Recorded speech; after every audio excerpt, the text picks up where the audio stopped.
ஹாய்டா. ஹாய்டா. எப்படி எக்ஸாம் எழுதுனேன்? சூப்பராக எழுதிருக்கேன்டா. 90க்கு மேலே வந்துடும். இந்த டைம் நான் தான் ஃபஸ்ட் ரேங்க். நான்லாம் ஃபஸ்ட் ரேங்க் எடுக்க மாட்டேன்டா. ஃபஸ்ட் ரேங்க் எடுக்கிறவங்களாம் உருப்பட மாட்டாங்கன்னு எங்கள் தாத்தா சொல்லியிருக்காரு. உங்கள் தாத்தா செத்து போயிட்டாரேடா. அவர் உயிரோடு இருக்கும்போது சொன்னார், அது விடேன்டா. பாஸ் அவர் பண்ணிடுவியா? கண்டிப்பாக பாஸ் ஆயிடுவேன்டா. ஒரு கேள்விக்கும் 4 பதில் எழுதி வச்சுருக்கேன்.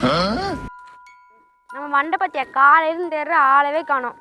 இல்லையே, இதான் அங்கே பாரு தனியாக உட்காந்து அழுகுறான். அப்படியா? இங்கே வா போகலாம்.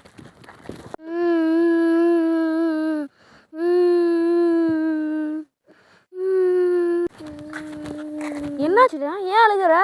நம்ம வச்சிருக்கால அவன் ஒழுங்காக பரிசு எழுதலையாமாடா. பாத்தியாரா, நம்மளை பற்றி தான் யோசிக்கிறான். ஆனால் இவன் அவன் ஃப்ரெண்டு ஒழுங்காக பரிச்சு எழுதுன்னு ரொம்ப ஃபீல் பண்ணி அழுகுறான். நான் அதுக்கு அவனுக்காக அழுகுறேன். அவன் ஃபெயில் ஆனால் நானும் ஃபெயில் ஆகிடுவேன்டா. நான் அவனை பார்த்தாண்டா காப்பி வச்சு எழுதினேன். மறக்காமல் லைக் பண்ணுங்கள், ஷேர் பண்ணுங்கள், சப்ஸ்கிரைப் பண்ணுங்கள். பாய்.